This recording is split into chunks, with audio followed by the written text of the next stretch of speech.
చేరువచ్చిన ప్రతి ఒక్కరికి కూడా క్రీస్తు ప్రభు నామం నా వందనం తెలియపరచుకున్నామండి. అందరికి కూడా శుభాభివందనం తెలియపరచుకుంటున్నాము. గత వారం మనము క్రైస్తవుని యొక్క అభివృద్ధి అనే దాని గురించి మనం ప్రారంభించున్నాము. అందులో 4 విషయాలు మనం ఆలోచన చేసి ఉన్నాము. అందులో మొట్టమొదటిగా అభివృద్ధి అంటే ఏమిటి అనే దాని గురించి మనం ఆలోచన చేసాం. అభివృద్ధి అంటే పెరగటము, వృద్ధి చెందటము అనే విషయాన్ని, ఫలించటము అనే విషయాన్ని మనము చూసాము. రెండవదిగా ఒక క్రైస్తవుడు ఏ విషయంలో అభివృద్ధి చెందాలి అని దేవుడు కోరుకుంటున్నాడని మనం చూసినప్పుడు అందులో మొట్టమొదటిగా ప్రతి వ్యక్తి కూడా ఆత్మరక్షణ విషయంలో అభివృద్ధి చెందాలనే విషయాన్ని మనము చూసాము. ఆత్మ విషయంలో అంటే ప్రతి ఒక్క వ్యక్తి తన ఆత్మీయంగా అభివృద్ధి చెందాలని దేవుడు కోరుకుంటున్నాడు అనే విషయాన్ని మనము గమనించాము. రెండవదిగా ప్రతి క్రైస్తవుడు కూడా ప్రేమ విషయంలో అభివృద్ధి అనేది చెందాలి. సహోదర ప్రేమ విషయంలో కానివ్వండి, కుటుంబ ప్రేమలో కానివ్వండి, ప్రతి విషయంలో కూడా అంటే ప్రతి దగ్గర కూడా ప్రేమ అనే విషయంలో మనం ఏం చేయాలంటే అభివృద్ధి చెందాలని దేవుడు కోరుకుంటున్నాడు. దానికి దేవుడే మనకి ఆధారము. ఆయన మనల్ని ప్రేమించాడు కనుకనే ఆయన కుమారుడైన క్రీస్తు ప్రభువుని మన కొరకు పంపించాడనే విషయాన్ని మనము చూసాము. మూడవది చూసుకుంటే విశ్వాసమందు అభివృద్ధి చెందాలి. ఒక క్రైస్తవుడు విశ్వాసంలో అభివృద్ధి చెందాలని దేవుడు మన పట్ల కోరుకుంటున్నాడు. మనం విశ్వాస విషయంలో కూడా అభివృద్ధి చెందాలి. విశ్వాసం మనం కలిగి ఉన్నామంటే సరిపోదు. విశ్వాసము అంతకంత కూడా అభివృద్ధి అనేది చెందుతూ ఉంటేనే దేవునికి కూడా ఆనందము అనే విషయాన్ని మనము చూసాము. 4 విషయాన్ని మనం చూసామంటే జ్ఞానమందు అభివృద్ధి చెందాలనే విషయాన్ని మనము చూసాము. జ్ఞానం విషయంలో ప్రతి వ్యక్తి కూడా దేవుడు అభివృద్ధి చెందాలని కోరుకుంటూ ఉన్నాడు. భౌతిక సంబంధించిన జ్ఞానంలో ఎలాగైతే మనం అభివృద్ధి చెందుతుంటామో అంటే ఒక వ్యాపారం చేసే విషయంలో కానివ్వండి, కుటుంబాన్ని కట్టుకునే విషయంలో కానివ్వండి, కుటుంబాన్ని పోషించుకునే విషయంలో కానివ్వండి, మన చదువుల విషయంలో కానివ్వండి, మన భౌతికంగా జీవించే ప్రతి విషయంలో కూడా మన జ్ఞానాన్ని కలిగి ఉంటాము. అదే జ్ఞానాన్ని నువ్వు భౌతికంగా కలిగి ఉన్నా లేకపోతే నష్టం లేదులే, కానీ ఆత్మీయ జ్ఞానాన్ని మటుకు నువ్వు కలిగి ఉండాలని చెప్పి దేవుడు కోరుకుంటూ ఉన్నాడు. అది దేవుని యొక్క ఆజ్ఞ కూడా. అందుకనే మనం ఏం చూసామంటే తిమోతి రాసిన మొదటి పత్రిక 2వ అధ్యాయము 4వ వచనంలో మనం చూసినప్పుడు అక్కడ ఆయన మనకు తెలియపరుస్తున్నాడు. ఏమన్నాడు? అందరూ మారు మనసు పొంది సత్యమును గురించిన అనుభవము, జ్ఞానము కలిగిన వారు ఉండవాలని ఇచ్చయించుచున్నాడు అని దేవుని యొక్క కోరిక. దేవుడు ఏం చేస్తున్నాడంటే మనుషులందరూ కూడా మారు మనసు పొందాలి. అంతేకాకుండా సత్యమును గురించిన అనుభవాన్ని, జ్ఞానాన్ని సంపాదించాలి. ఆ సత్యం అంటే ఏంటో మనందరూ కూడా తెలుసు. సత్యం అంటే దేవుని యొక్క వాక్యము. మనము ఆ విషయంలో కూడా అభివృద్ధి చెందాలి అనే విషయాన్ని మనం చూసాము. ఆ విషయంలో కూడా పేతురు పత్రిక కూడా చెప్పాడు, మీరు కృపయందును జ్ఞానమందును వృద్ధి చెందండి అనే విషయాన్ని అక్కడ పేతురు గారు కూడా మనకి తెలియపరిచాడు. ఇప్పుడు 5వ విషయాన్ని మనము ప్రారంభించుకుందాం. 5వ సంగతిని మనం ఆలోచించినట్లయితే 5వ విషయం ఏంటంటే ప్రతి వ్యక్తి కూడా జ్ఞానమందు అభివృద్ధి చెందాలంటున్నాడు. మొదటిది 4వది ఏంటంటే దేవుని జ్ఞానం ఉంది అన్నాడు. అలాగే 5వది ఏంటంటే భౌతిక సంబంధమైన జ్ఞానం ఉంది కూడా నువ్వు అభివృద్ధి చెందాలి. ఎలాగా నువ్వు అభివృద్ధి చెందాలి, దేని కొరకు అని అంటే మనం చదువుకున్నట్లయితే కొరింథీయులకు రాసిన 2వ పత్రికలో మనం చదువుకున్నప్పుడు కొరింథీయులకు రాయబడిన 2వ పత్రిక 8వ అధ్యాయము 7వ వచనం మనం చదువుకుంటే అక్కడ పౌలు గారు కొరింథీయులో ఉన్న పట్టణానికి తెలియపరుస్తూ మనకు విషయం జ్ఞాపకం చేస్తున్నాడు. కొరింథీయులకు రాయబడిన 2వ పత్రిక 8వ అధ్యాయము 7వ వచనం మనం చదువుకున్నప్పుడు అక్కడ అంటున్నాడు, మీరు ప్రతి విషయంలో అనగా విశ్వాసమందును, ఉపదేశమందును, జ్ఞానమందును, సమస్త జాగ్రత్త యందును, మీకు మా ఎడల ఉన్న ప్రేమ యందును ఎలాగో అభివృద్ధి పొందుచున్నారో అలాగే మీరు ఈ కృప యందు కూడా అభివృద్ధి పొందినట్లు చూచుకొనుడి. ఇక్కడ ఒక లిస్ట్ ఇచ్చాడు ఆయన. ఏమని తెలియపరుస్తున్నాడు? ప్రతి విషయంలో అని చెప్పి అన్నాడు. ప్రతి విషయం చెప్పిన తర్వాత మనం చదువుకున్న విషయాన్ని కూడా ఇక్కడ మనకి కూడా ఉన్నాయి. ఏమన్నాడు? విశ్వాస విషయంలో జాగ్రత్తగా ఉండాలంటున్నాడు, ఉపదేశ విషయంలో జాగ్రత్తగా ఉండాలంటున్నాడు, జ్ఞానమందు జాగ్రత్తగా ఉండాలన్నాడు, సమస్త జాగ్రత్త ఎందుకు నువ్వేం చేయాలంటే మెలకువగా ఉండాలి. అంతేకాకుండా సమస్త జాగ్రత్త ఎందు ఉన్న ప్రేమ ఎందు కూడా నువ్వు అభివృద్ధి పొందాలని ఆయన కోరుకున్నాడు. ఇక్కడ సమస్త జాగ్రత్త ఎందు అనే పదాన్ని మనం జ్ఞాపకం చేసుకోవాలి. సమస్త జాగ్రత్త ఏంటంటే సమస్త విషయంలో కూడా నువ్వు జాగ్రత్తనే కలిగి ఉండాలి. మనము ప్రతి పని చేసేటప్పుడు మనం జాగ్రత్త అంటూ ఉంటాము. అంటే వాళ్ళకి తెలియదనా? పిల్లలు బయటికి వెళ్తూ ఉంటారు, అయ్యా జాగ్రత్తగా రండి అంటాం. వాళ్ళకి తెలియదా? తెలుసు, కానీ జాగ్రత్త అని చెప్పమని దేనికంటే జాగ్రత్తగా అంటే ఒకసారి మనం చెప్పినప్పుడు ఒకసారి ఆలోచన చేస్తారనే విషయాన్ని మనం గ్రహించి జాగ్రత్తగా ఉండండి అనే విషయాన్ని మనం చెబుతాం. జాగ్రత్తగా వెళ్ళండి, జాగ్రత్తగా ఉండండి, జాగ్రత్తగా చూసుకోండి అని చెబుతూ ఉంటాం. అలాగే ఇక్కడ కూడా పౌలు గారు అంటున్నాడు, మీరు కూడా సమస్త జాగ్రత్త యందు అభివృద్ధి చెందండి.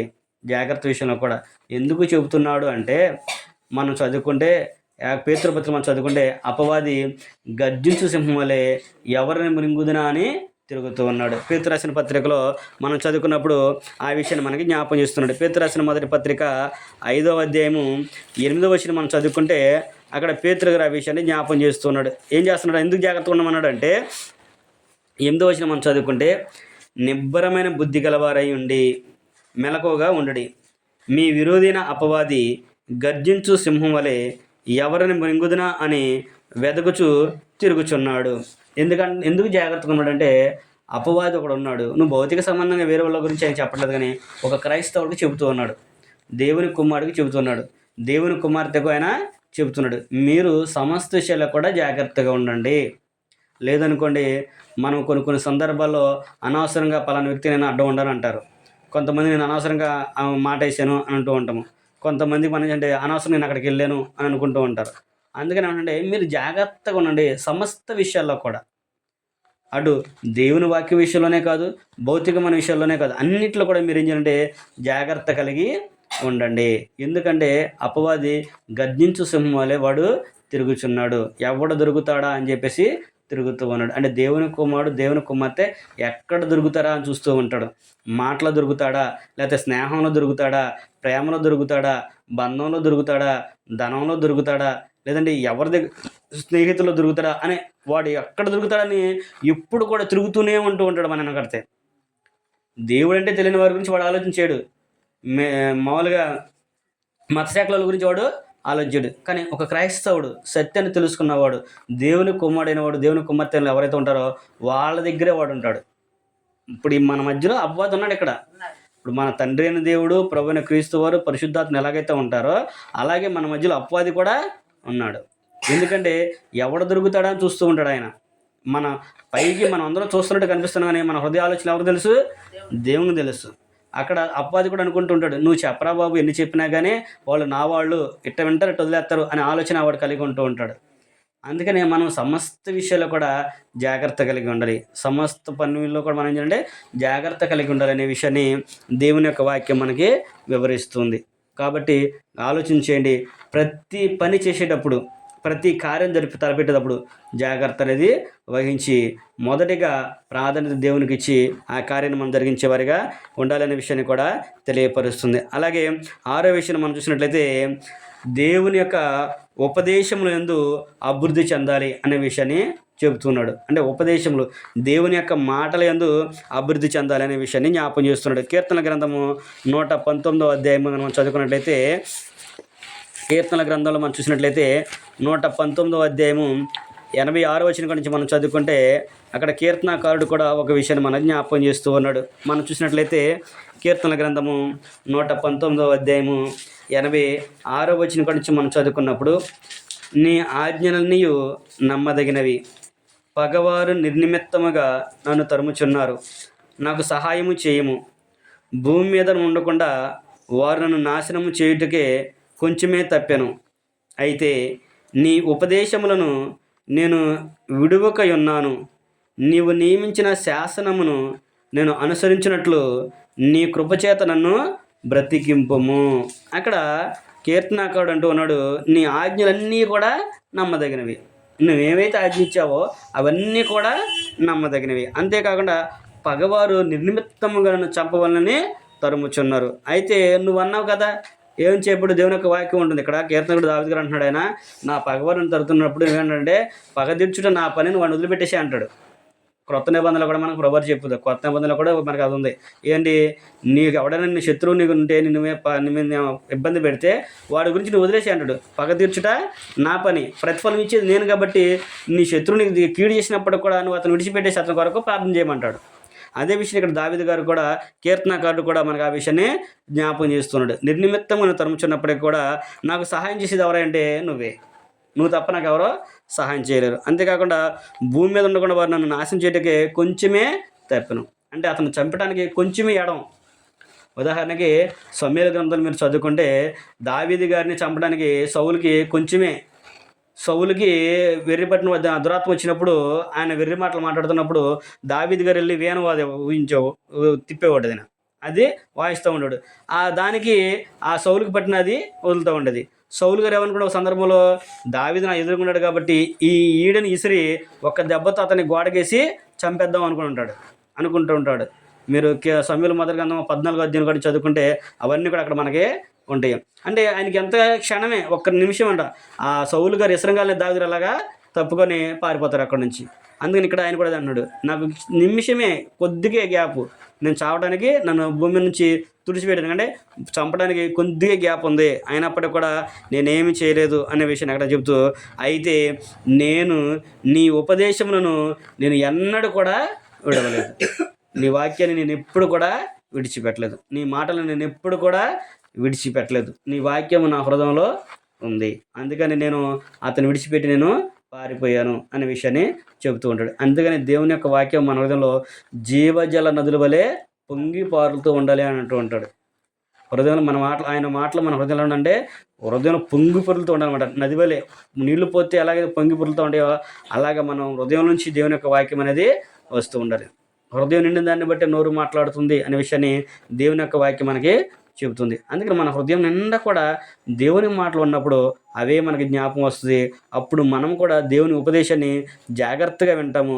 అది విన్నప్పుడు మనం కూడా జాగ్రత్త కలిగి దాన్ని అనుసరించి అభివృద్ధి చెందేవారిగా ఉంటాము. అక్కడ ఏమంటున్నాడు తర్వాత, నీవు నియమించిన శాసనమును నేను అనుసరించినట్లు నీ కృపతో నన్ను బ్రతికించు. ఆయన నియమించిన శాసనం ఎవరైతే గైకుంటూ ఉంటారో వారికి ఏ కీడు కూడా ఆయన రానివ్వడు. దేవుని యందు మీరు చూడండి, గ్రంథాలు మీరు చదువుకోండి, దేవుని యందు భయభక్తులు కలిగి ఉండి సత్యాన్ని అనుసరించి నడుచుకునే వారిలో ప్రతి ఒక్కరు కూడా నిండు వృద్ధాప్యం ఇచ్చిందాక దేవుడు వారికి ఆయుష్ని ఇచ్చాడు. నిండు వృద్ధాప్యం వరకు కూడా వాళ్ళు జీవించున్నారు. అబ్రహాం మొదలుకొని మన క్రొత్త నిబంధనలు అనేక మందిని మనం చూస్తూ ఉంటాము దేవుని యొక్క వాక్యానికి లోబడిన వారి విషయంలో. అంటే మనము కూడా దేవుడు మనల్ని బ్రతికించేది, ఆయన వాక్యం మనల్ని బ్రతికిస్తుంది. కాబట్టి మనము కూడా క్రైస్తవులంగా ఉన్న మనము దేవుని యొక్క ఉపదేశం ముందు అభివృద్ధి చెందేవారిగా ఉండాలి. ఇప్పుడు మనం చదువుకుంటూ ఉంటాము, ఫస్ట్ క్లాస్ నుంచి సెకండ్ నుంచి థర్డ్కి వెళ్తాం, కానీ మనం ఎప్పుడు ఫస్ట్ క్లాస్లో ఉంటే ఇంట్లో వాళ్ళు ఏమంటారు, ఏమైనా సంతోషిస్తారా? వాళ్ళు మనకైనా సంతోషం ఉంటుందా? మరి మనం ఎప్పటికప్పుడు అభివృద్ధి చెందుతుంటేనే క్లాస్ వెళ్తూ ఉంటేనే కదా. మరి ఇన్ని సంవత్సరాలు అవుతుంది మన ప్రార్థనకు వచ్చి, ఇన్ని సంవత్సరాలు మేము ప్రార్థన ప్రారంభించి, ఇన్ని సంవత్సరాల నుంచి నేను బాప్తిసం తీసుకొని అని మనం అనుకుంటున్నప్పుడు విశ్వాసం, నీ నమ్మకం ఏది? నీ అభివృద్ధి ఏది? నీ జీవితం ఏది? నీ లక్ష్యం ఏది? నువ్వు ఎంతవరకు వృద్ధి చెందావు?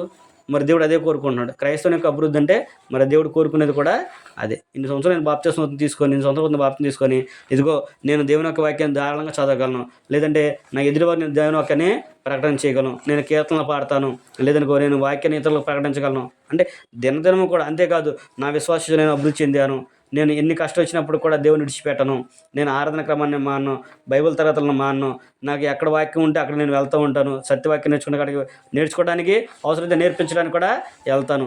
దినదినము కూడా మనం అభివృద్ధి చెందుతున్నాం అనుకో, అప్పుడు దేవుడు కూడా మన పట్ల ఆనందాన్ని వ్యక్తం చేస్తాడు. అందుకని ఆయన మనల్ని బ్రతికిస్తున్నాడు అనే విషయాన్ని ప్రతి ఒక్కరం కూడా జ్ఞాపకం చేసుకోవాలి. సమస్త విషయాల్లో కూడా జాగ్రత్తగా, ఆయన మరి ముఖ్యంగా ఆయన ఉపదేశ విషయంలో మనం జాగ్రత్త కలిగి ఉండాలి అనే విషయాన్ని అక్కడ మనకు తెలియపరిచినట్లుగా మనము చూస్తూ ఉన్నాము.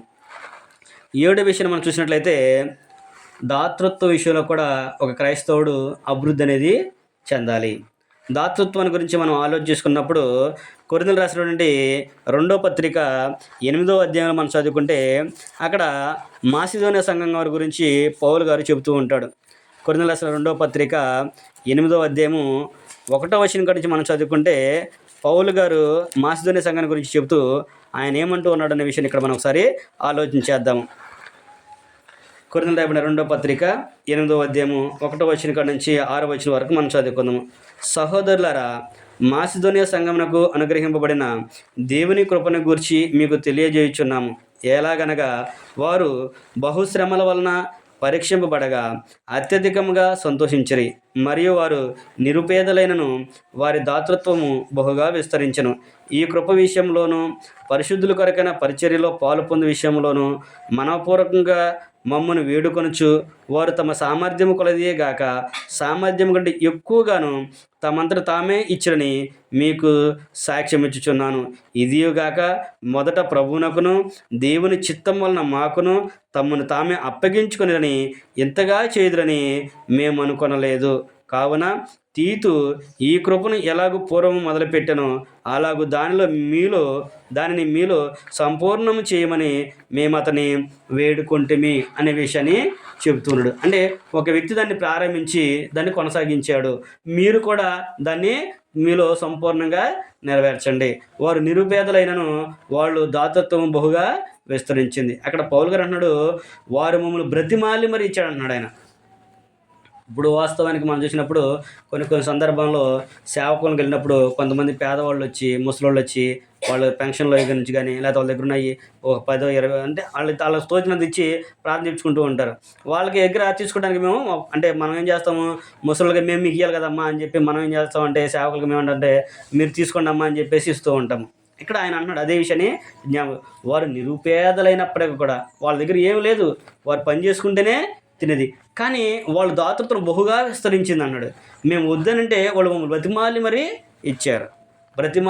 ఇచ్చారు అన్నాడు. అంతేకాకుండా వాళ్ళు బహుశ్రమలు పొందినప్పుడు కూడా సంతోషంగా ఉన్నారన్నాడు ఆయన. ఇప్పుడు మరి కష్టాలు ఉన్నప్పుడు ఎవరికైనా ఎలా ఉంటుంది, ఇప్పుడు ఏ రోజు పని ఆ రోజు చేసుకుని వచ్చి మనం తినేరకైతే మనకు సంతోషం ఉంటుందా? కానీ వాళ్ళు వాళ్ళు అన్నారు వాళ్ళ దగ్గర వాళ్ళంట బహు సంతోషంగా ఉన్నారంట. సంతోషంగా వాళ్ళు ఉన్నారు. బహుశ్రమల వల్ల వారు పరీక్షింపబడ్డారు. మనం కష్టం వచ్చినప్పుడు అనుకుంటాము, దేవా మాకేనైనా ఈ కష్టాలు అనుకుంటున్నాం. కానీ నీకు కష్టం వచ్చిందంటే దేవుని దృష్టిలో నువ్వు ఉన్నావని మనం జ్ఞాపకం చేసుకోవాలి. ఒక వ్యక్తి శ్రమ పడుతున్నాడు అంటే దేవుని విషయంలో దేవుడు నిన్ను దృష్టించాడు. నీకు అంతకంటే మంచి భవిష్యత్తు దేవుడు నీకు ఇవ్వబోతున్నాడు. మంచి జీవితం నీకు ఆయన ఇవ్వబోతున్నాడు. అది మనం జ్ఞాపకం చేసుకోవాలి. అదే విషయం ఇక్కడ మాసిదోనియా వారి గురించి కూడా చెబుతున్నాడు. వాళ్ళు బహుశ్రమల వల్ల పరీక్షింపబడ్డారు వాళ్ళు, కానీ వాళ్ళు పరీక్షల్లో కూడా నెగ్గారు.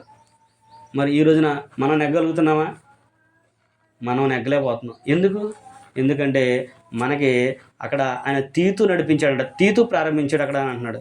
మనకు కూడా ఒకళ్ళు ప్రారంభించి మనకు ముందు ఒక వ్యక్తి నడిపించాలి. అంటే మనలో కూడా ఒక వ్యక్తిని మనం నడిపించినప్పుడు మనం కూడా ముందుకు సాగడానికి అవకాశం అనేది ఉంటుంది. కొంతమంది ఏం చేస్తారంటే వాళ్ళు చేస్తే మనం చేద్దాంలే అన్నట్లుగా ఉంటారు. కొంతమంది వాళ్ళు ఇవ్వట్లేదుగా మనం ఇస్తాము అనుకుంటుంటారు.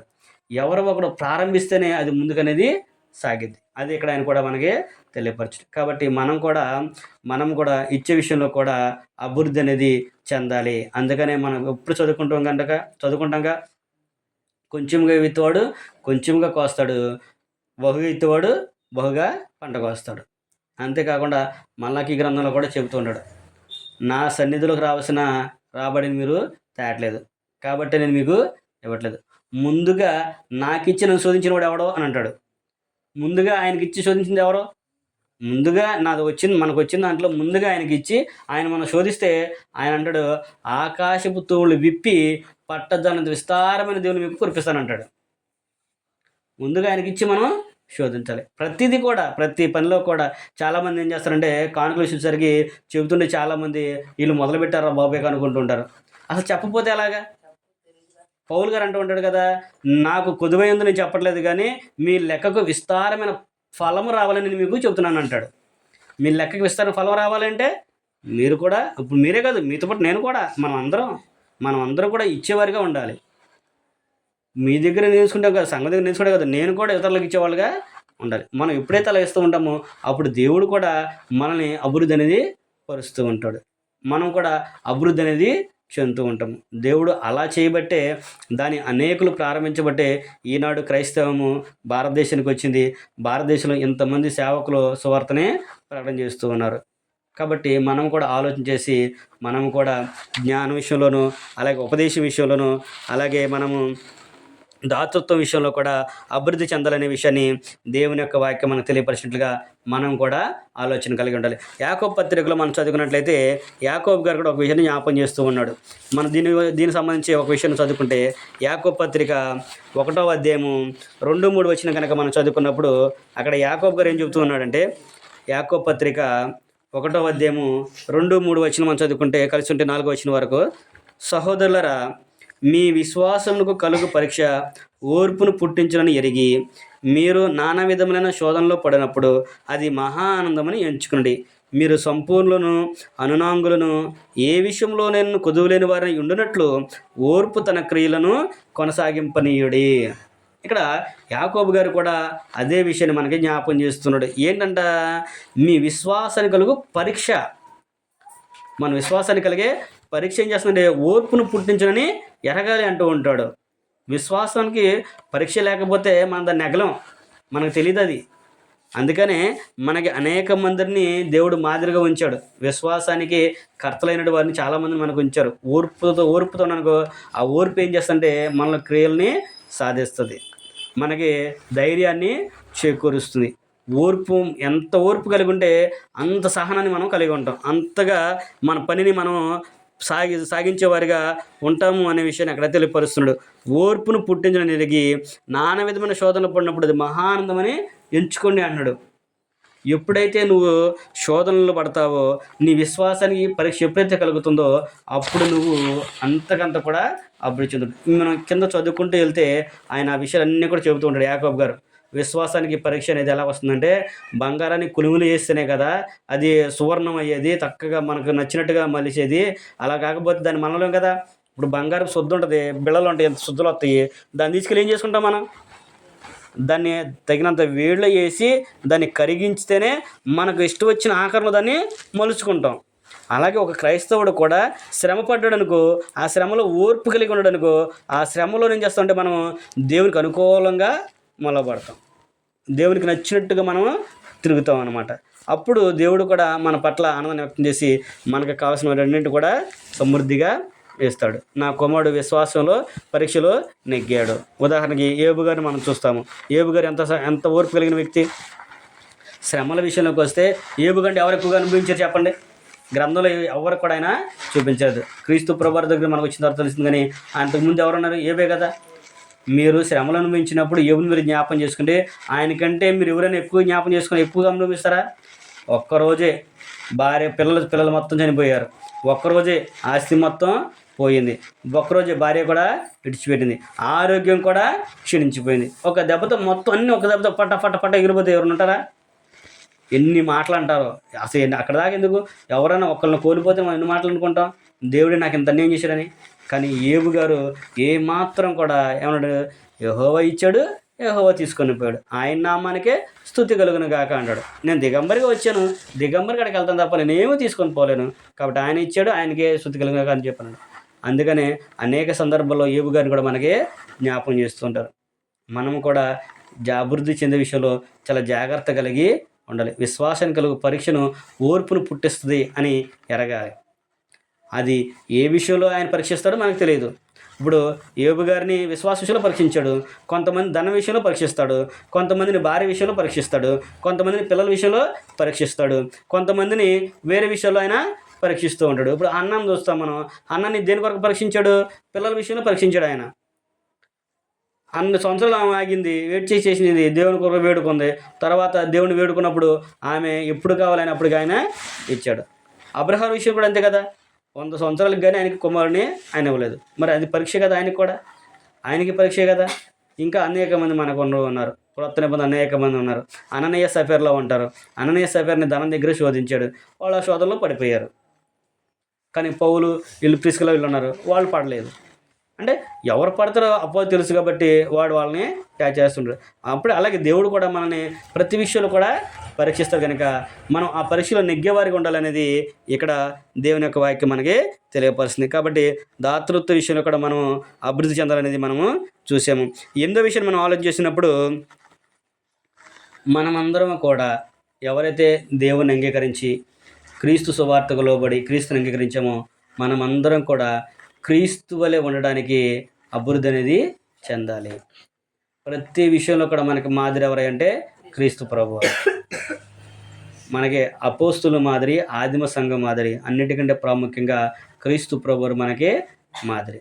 ఆయన చెబుతుంటే ఆయన మన కొరకు మాదిరి నుంచిపోని చెప్పేసి పేతురు పత్రికలో మనము చదువుకుంటూ ఉంటాము. కాబట్టి మనము కూడా క్రీస్తు వలె ఉండుటకు అభివృద్ధి చెందాలి అనే విషయాన్ని చెప్తూ ఉన్నాడు. ఒక వాక్యాన్ని మనం చదువుకుందాం. క్రీస్తు వలె ఉండడానికి ఏ విషయాలు మనం అభివృద్ధి చెందాలి అని కోరుకుంటున్నాడంటే ఎఫెసీయులకు రాసిన పత్రిక 4వ అధ్యాయము 15వ వచనం కనుక మనం చదువుకున్నప్పుడు, ఎఫెసీయులకు రాసిన పత్రిక 4వ అధ్యాయము 15వ వచనం మనం చదువుకుంటే అక్కడ పౌలు గారు ఎఫెసీలో ఉన్న సంఘానికి చెప్తూ ఏమని జ్ఞాపకం చేస్తున్నాడంటే, ఎఫెసీ పత్రిక 4వ అధ్యాయము 15వ వచనం కనుక మనం చదువుకున్నప్పుడు ఆయన అంటున్నాడు, ప్రేమ కలిగి సత్యము చెప్పుచు క్రీస్తు వలె ఉండుటకు మనం అన్ని విషయంలోనూ ఎదుగుతాము.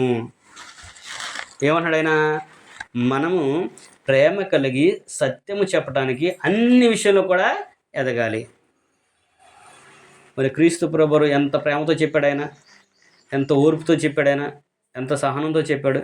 మరి క్రీస్తుని గురించి మన ఇతరులకు చెప్పాలంటే మనం కూడా ఆ ప్రేమను కలిగి ఉండాలి. కొంతమందికి నచ్చింది, కొంతమందికి నచ్చరు, కొంతమంది వింటారు, కొంతమంది వినరు.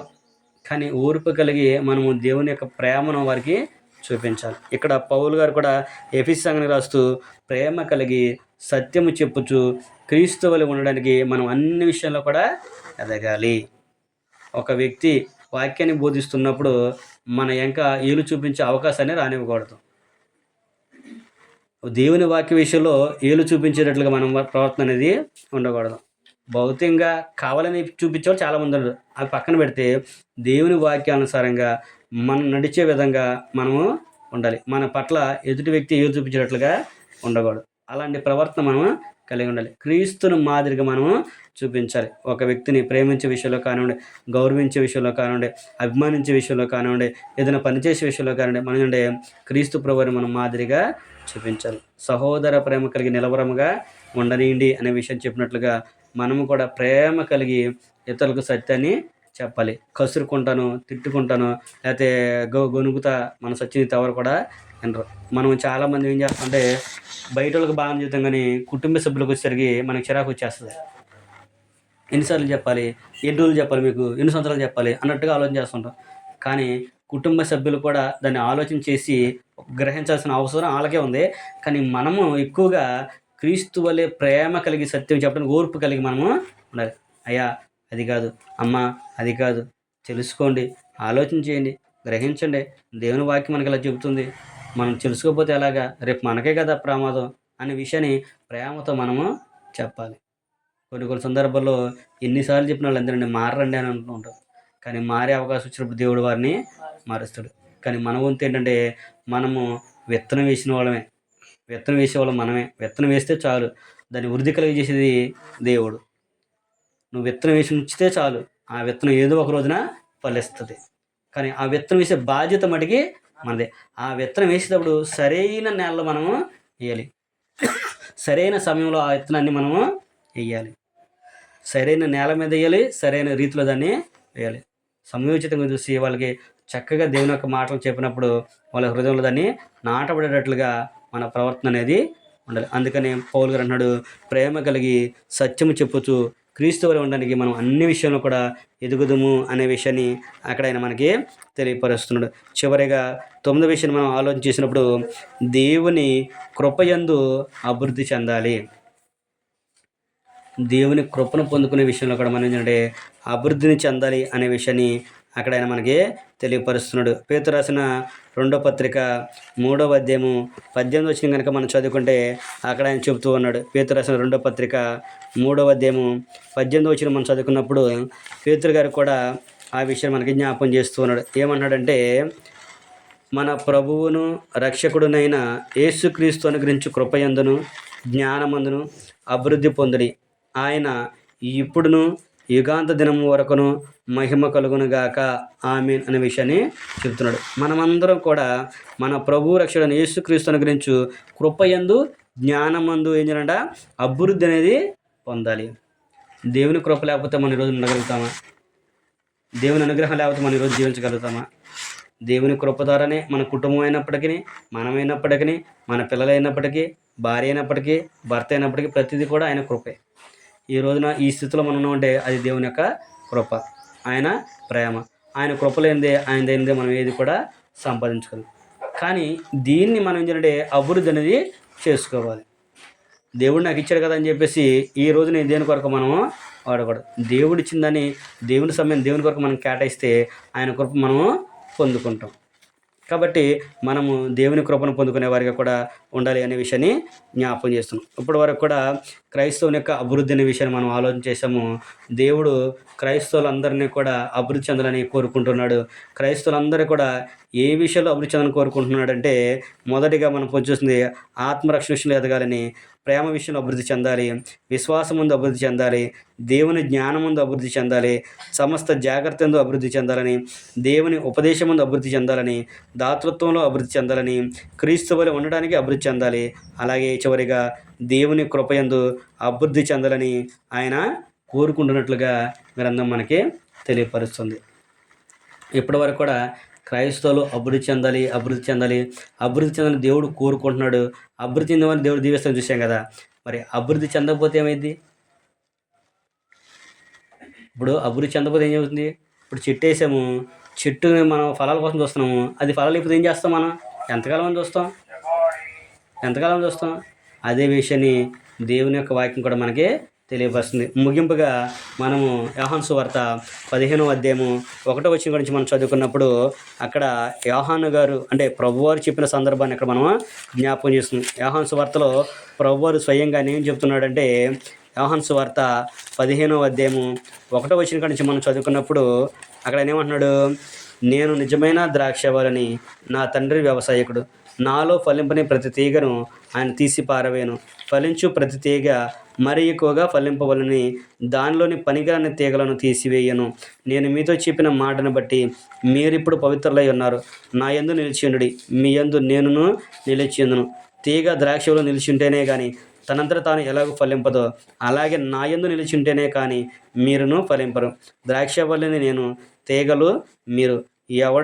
ఎవడు నా యందు నిలిచిండునో, నేను ఎవని యందు నిలిచిందునో వాడు బహుగా ఫలించును. నాకు వేరుగా ఉండి మీరు ఏమీ చేయలేరు. ఎవడైనాను నా యందు నిలిచి ఉండని ఎడల వాడు తీగవలే బయట పారవేయబడి ఎండిపోవును. మనుషులు అట్టి వాటిని పోగు చేసి అగ్నిలో పారవేతురు, అవి కాలిపోవును అనే విషయాన్ని అక్కడైనా చెప్తున్నాడు. చదువుకుంటూ వెళ్తే ఆయన ప్రతి విషయాన్ని కూడా మనకి జ్ఞాపకం చేస్తున్నాడు. అప్పుడైతే మనము క్రీస్తును అంటి పెట్టుకొని ఉంటాము. ఆయన ద్రాక్షవల్లిగా ఉన్నాడు, మనం తీగలుగా ఉన్నాము. ఆ ద్రాక్షవల్లి తీగను అంటు పెట్టుకుంటే అలాగైతే అభివృద్ధి చెందుతో, అలాగే మనం కూడా క్రీస్తునందు ఉంటేనే అభివృద్ధి చెందుతాం. అక్కడ అంటున్నాడు కదా, ఎవడు నా యందు నిలిచిండునో, నేను ఎవని యందు నిలిచుంటానో వాడు బహుగా ఫలిస్తాడు. క్రీస్తునందు లేకపోయినా, క్రీస్తు మన యందు లేకపోయినా మనం అభివృద్ధి అనేది చెందాము. క్రీస్తునందు అంటే మనందరికీ కూడా తెలుసు. క్రీస్తు ప్రభువు స్వరక్తం ఇచ్చి సంపాదించిన సంఘము రాజ్యములో మనం ఉన్నప్పుడు మనం అభివృద్ధి అనేది చెందుతూ ఉంటాము. ఆయన అంటి పెట్టుకొని మనము ఉండాలి. ఆయన రాజ్యంలో చేరిన మనము, ఆయన సంఘంలో ఉన్న మనం ఏంటంటే దినదినము కూడా అభివృద్ధి అనేది చెందుతూ ఉన్నప్పుడు దేవుడు కూడా మన పట్ల ఆనందాన్ని వ్యక్తం చేసి దేవుడు ఇవ్వాలనుకున్న ప్రతి దీవెనను, ప్రతి ఆశీర్వాదాన్ని కూడా మనకి, మన కుటుంబాలకి ఇస్తాడు అనే విషయాన్ని కూడా దేవుని యొక్క వాక్యం మనకి తెలియపరుస్తుంది. కాబట్టి మనం కూడా అన్ని విషయాల్లో జాగ్రత్త అనేది కలిగి ఉండాలి. ఫలించే వారికి మనము ఉండాలి. కొంతమంది ఏమనుకుంటూ ఉంటారంటే, సంఘంలో ఉన్నాం కాబట్టి నేను ఫలించాను అనుకుంటూ ఉంటారు. అందుకనే పౌలు గారు కూడా దాని గురించి కూడా చెప్పాడు. కొరింథీయులకు రాసిన మొదటి పత్రిక 10:12 మనం చదువుకుంటే, తాను నిలుచున్న తలంచుకున్నవాడు పడిపోకుండా జాగ్రత్తగా చూసుకోవాలి. నేను నిల్చుండాను నేను అనుకుంటే సరిపోదు, నేను దీంట్లో పడిపోకుండా జాగ్రత్తగా ఉండాలి. పౌలు గారు అంటాడు కదా, అందరికీ ప్రకటించిన తర్వాత నేను భ్రష్టుని అయిపోతానేమని చెప్పేసి నా దేహాన్ని నేనే నాలో కొట్టుకుంటున్నాను. నా దేహంలో ఒక ముళ్ళుని దేవుడు నేను హెచ్చిపోకున్నట్లు నాకు హృదయంలో ఒక ముళ్ళుని ఉంచాడు అంటాడు.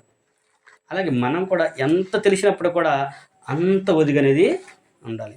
నువ్వు ఎంతగా అభివృద్ధి చెందుతావో అంతగా ఒదిగుంటే దేవుడు చాలా ఆనందిస్తూ ఉంటాడు. అందుకే అంటూ ఉంటాం కదా, మన లోకంలో సామెత ఉంటుంది, ఏమంటది? అన్నీ ఉండాకను అణిగి మణిగుడిద్దంట, ఏమి లేనిది ఎగిరెగిరి పడుతూ ఉంటుంది. అలాగే క్రైస్తవులుగా ఉన్న మనం కూడా దేవుని వాక్య విషయంలో జాగ్రత్త కలిగి ఉండాలి. తెలుసనే అహంకారం ఉండకూడదు, తెలియదని ఇది కూడా ఉండకూడదు. తెలిసిన దాన్ని బట్టి ఓర్పు కలిగి సహనంతో, అది ఎలా తెలుస్తుందంటే నువ్వు క్రైస్తవుడు నీకు తెలుసని నీ ప్రవర్తనే చెబుతుంది. నీ జీవితమే దానికి ఆధారం. నువ్వు నడిచే నడకే దానికి సాక్ష్యం.